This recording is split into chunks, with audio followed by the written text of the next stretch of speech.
Hello, it's Dumplet here. Here's an item on 3D geometry. A water tank is in the form of a right circular cylinder. Here's a figure on the right. How much water does it hold if it is 3/4 full?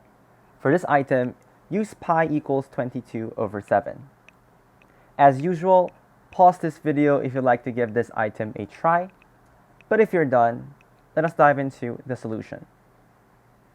Now it is given that the cylinder is 3/4 full. Now if a cylinder is 3/4 full, the water level, with the dashed blue line here, should be 3/4 of the way of the entire height of the cylinder.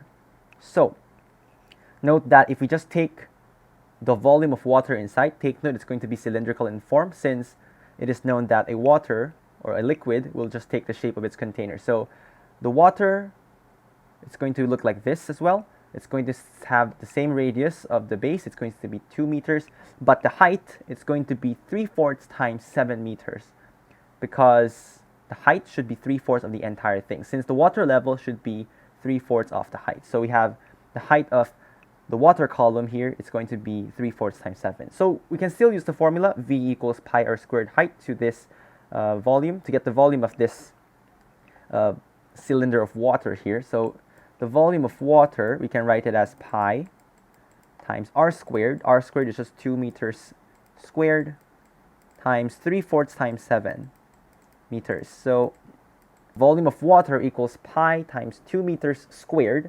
times 3/4 of 7 meters. So the pi here, we're asked to use pi as 22/7. The 2 meters here, it's going to be squared, so it's going to become 4 meters squared. And then the 3/4 times the 7, we can just expand this, or we can just put this in one fraction. It becomes 21/4. 21/4 meters. Now we can do some cancellation. We can cancel the 4, we cancel the 7 and the 21. This becomes 1, this becomes 3. So we're just left with V sub W, or the volume of the water, equals 22 times 3. Then meters squared and meter gives us meter cubed. So we're just asked to get 22 times 3, and this gives us that the volume of the water equals 66 cubic meters. And this is our final answer. Hopefully you guys learned something new from this video, and I'll see you in the next one. Bye bye!